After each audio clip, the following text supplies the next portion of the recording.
कार्बनिक अभिक्रियाओं की क्रियाविधि जो चैप्टर का नाम है। और अब वास्तव में वो आपका टॉपिक आ गया कि हम क्रियाविधि देखेंगे। क्योंकि सामान्य जानकारियाँ हमें मिल चुकी हैं, तो अब देखेंगे क्रियाविधि। जैसे पहली क्रिया है एथिलीन पर HCl की क्रिया की क्रियाविधि। तो यहाँ ethylene CH2 double bond CH2, चूँकि यह असंतृप्त है और HCl से क्रिया होगी तो क्या होगा, योग। पीछे हमने बताया है असंतृप्त यौगिकों में योग की क्रिया होती है, तो वहाँ इसलिए हमने लिख दिया है एथिलीन पर HCl के योग की क्रियाविधि या एथिलीन पर HCl की क्रिया की क्रियाविधि। तो ये तो इसकी अभिक्रिया हुई। अब इसकी क्रियाविधि कैसे होनी है वो देखेंगे हम लोग। और पहले रिएक्शन देखें और उसी रिएक्शन की हमने नीचे भाषा लिख दी है। तो क्रियाविधि तो यही है, रिएक्शन को कई एक पदों में हमने दिखा दिया है। और समझने के लिए देखें, ये एथिलीन है, HCl की उपस्थिति में यहाँ इलेक्ट्रोमैग्नेटिक प्रभाव कार्य कर रहेगा। ध्रुवीय अभिकर्मक की उपस्थिति में एथिलीन के पाई इलेक्ट्रॉन किसी एक कार्बन पर चले जाते हैं। मान लीजिए इस कार्बन पे गए तो ये कार्बन ऋणावेशित हो जाएगा, दूसरा कार्बन धनावेशित हो जाएगा। अब क्या होगा, अब जो हमारा अभिकर्मक है उसमें दो पार्ट हैं, H पॉजिटिव Cl नेगेटिव। तो हमारे अभिकर्मक का जो धनात्मक भाग है वो इससे जुड़ेगा, तो ये कहाँ अटैक करेगा, यहाँ इस कार्बन के साथ जुड़ जाएगा, प्लस यहीं तो जुड़ना है। तो अब क्या बचेगा, CH2 पॉजिटिव और सिंगल बॉन्ड यहाँ हो गया CH2 के स्थान पर CH3। तो ऐसे ही अभिकर्मक का धन भाग जुड़ गया। इसके बाद अभिकर्मक का ऋण भाग जुड़ेगा, वो जुड़ेगा यहाँ जहाँ इलेक्ट्रॉन की कमी है। तो बन गया हमारा योगात्मक यौगिक CH3 CH2 Cl। तो ऊपर ये हमने क्रिया दिखाई, इसकी क्रियाविधि ये है। और समझने में थोड़ी दिक्कत हो सकती है, तो आप इस भाषा के हिसाब से थोड़ा सा इस क्रिया को समझें। ध्रुवीय अभिकर्मक HCl की उपस्थिति में क्या होगा, इलेक्ट्रोमैग्नेटिक प्रभाव होगा। और चूंकि यहाँ पाई इलेक्ट्रॉन है तो एथिलीन के पाई इलेक्ट्रॉन किसी एक कार्बन पर चले जाते हैं, ये चले गए किसी एक पर, जिससे वह कार्बन ऋणावेशित होगा और दूसरा कार्बन धनावेशित होता है। अब अभिकर्मक का धनात्मक भाग इससे जुड़ करके क्या बनाता है, carbonium ion, ethyl carbonium ion बनाता है। जो अभिकर्मक के जो दूसरा भाग बचा Cl नेगेटिव, उसके साथ जुड़कर योगात्मक यौगिक एथिल क्लोराइड बनाता है। इसी टाइप की कुछ 2-3 क्रिया हमने लिख दी हैं, इनको आप अभ्यास करें। क्रियाविधि इनकी लिखें रिएक्शन के रूप में, उसके बाद उसकी भाषा लिख लें तो थोड़ा और क्लियर होगा और लिखने में आसानी रहेगी। इसके बाद अगला जो टॉपिक है मार्कोनी-कॉफ का नियम। यहाँ थोड़ी दिक्कत आती है कि CH3CH double bond CH2 propene है, प्रोप माने 3 कार्बन, और यहाँ इसमें एक डबल बॉन्ड है, प्रोपीन है। प्रोपीन यहाँ ये ध्रुवीय अभिकर्मक है। जैसा हम पीछे से बोलते आए हैं कि इलेक्ट्रोमैग्नेटिक प्रभाव के कारण ये पाई इलेक्ट्रॉन किसी एक कार्बन पर जाएंगे। तो अब ये इलेक्ट्रॉन कहाँ जाएंगे, तो इधर जाएंगे, इस साइड इस कार्बन पे आएंगे तो एक प्रोडक्ट बनेगा, अगर इस वाले पे आएंगे तो दूसरा प्रोडक्ट बनेगा। तो इसको समझाने के लिए, इसी चीज़ को समझने के लिए मार्कोनी-कॉफ का नियम है कि असंतृप्त यौगिकों की योगात्मक अभिक्रिया में अभिकर्मक का ऋणात्मक भाग उस कार्बन से जुड़ता है जिस पर न्यूनतम H परमाणु मीन्स हाइड्रोजन परमाणु जुड़े होते हैं।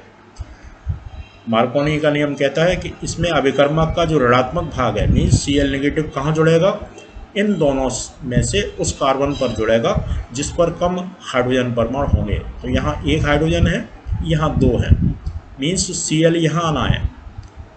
Cl यहाँ कब आएगा, जब ये कार्बन पॉजिटिव होगा। ठीक है, ये कार्बन पॉजिटिव होगा तभी इसका ऋणात्मक भाग यहाँ आएगा। और ये पॉजिटिव कब होगा, जब ये साझे के ये जो पाई इलेक्ट्रॉन है वो इधर जाएंगे इस कार्बन पे, तो ये नेगेटिव हो जाएगा, ये पॉजिटिव हो जाएगा। तो मार्कोनी के नियम से हमें पता चलता है कि कौन सा प्रोडक्ट बनेगा। अगला है परऑक्साइड प्रभाव, या इसको खराश प्रभाव भी कहते हैं। तो किसी कार्बनिक परऑक्साइड की उपस्थिति में यहाँ जो योग की क्रिया ऊपर हो रही थी उसी तरह वही हमने लिया है, प्रोपीन लिया और यहाँ HCl के स्थान पर HBr ले लिया। तो क्या होगा, किसी कार्बनिक परऑक्साइड की उपस्थिति में अब यहाँ जो योग होगा वो मार्कोनी-कॉफ नियम के विपरीत होगा। मीन्स यहाँ ऋणात्मक भाग उस कार्बन से जुड़ा जिस पर कम हाइड्रोजन जुड़े हैं। अब यहाँ मार्कोनी के नियम के विपरीत मीन्स यहाँ अब इसका ऋणात्मक भाग मीन्स Br है, वो कहाँ जुड़ेगा, वो यहाँ जुड़ेगा। मीन्स जिस कार्बन पर ज़्यादा हाइड्रोजन जुड़े होंगे। तो अब की बार Br यहाँ आ गया और H यहाँ चला गया। तो ऐसा क्यों हुआ, परऑक्साइड की उपस्थिति के कारण।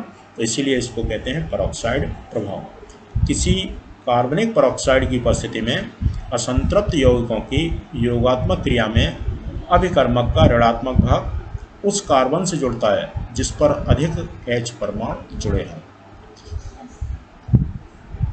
अगली क्रियाविधि देखेंगे, एथिल अल्कोहल के निर्जलीकरण की क्रियाविधि। CH3CH2OH है, पीछे ये रिएक्शन हमने देखी है। सांद्र H2SO4 की उपस्थिति में जब 170 पर गर्म किया जाता है तो क्या होगा, यहाँ से H और यहाँ से OH, H2 हट जाता है, एथिलीन बनती है। इस क्रिया की क्रियाविधि को देखें। पहला स्टेप देखें, ये एथिल अल्कोहल है। इस अम्ल से जो हमारा H2SO4 है, अम्ल वे पदार्थ हैं जो H आयन देते हैं। तो इस अम्ल से H पॉजिटिव ग्रहण करता है, मीन्स प्रोटॉन ग्रहण करता है और क्या बनाएगा, CH3CH2OH2 और इसमें O के ऊपर धनावेश आ गया। एथिल अल्कोहल अम्ल से प्रोटॉन ग्रहण कर प्रोटोनीकृत अल्कोहल बनाता है। ये अल्कोहल, इसमें प्रोटॉन जुड़ गया।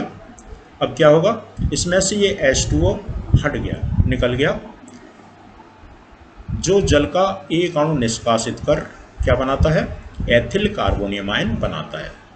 अब इसमें से क्या होगा, एक प्रोटॉन ये त्याग कर देगा, तो -H पॉजिटिव हुआ, हाइड्रोजन यहाँ से गया, धनावेश ये गया, -H पॉजिटिव, और हमारा जो प्रोडक्ट है, फाइनल प्रोडक्ट एथिलीन बन जाता है।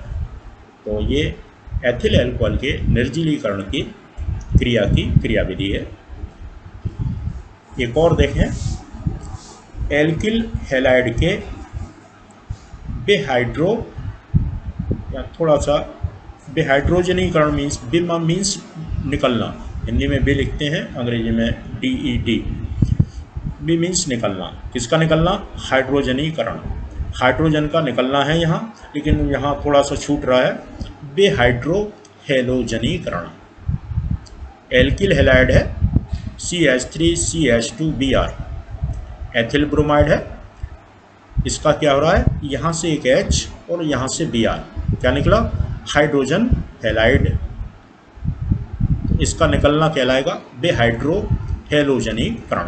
तो इसको थोड़ा सही पढ़ें और लिखते समय भी आप सही लिखें। तो इसकी क्रियाविधि है, तो एल्कोहलिक KOH की उपस्थिति में यहाँ इसका एक H और इसका एक Br, HBr निकल जाता है और एथिलीन बनती है।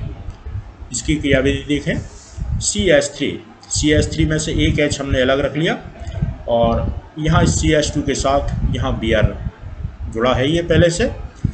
एल्कोहलिक KOH में चूँकि एथिल अल्कोहल है उसमें घुला हुआ है KOH, तो उसमें इथॉक्साइड आयन C2H5O नेगेटिव ये पहले से ही उपस्थित हैं।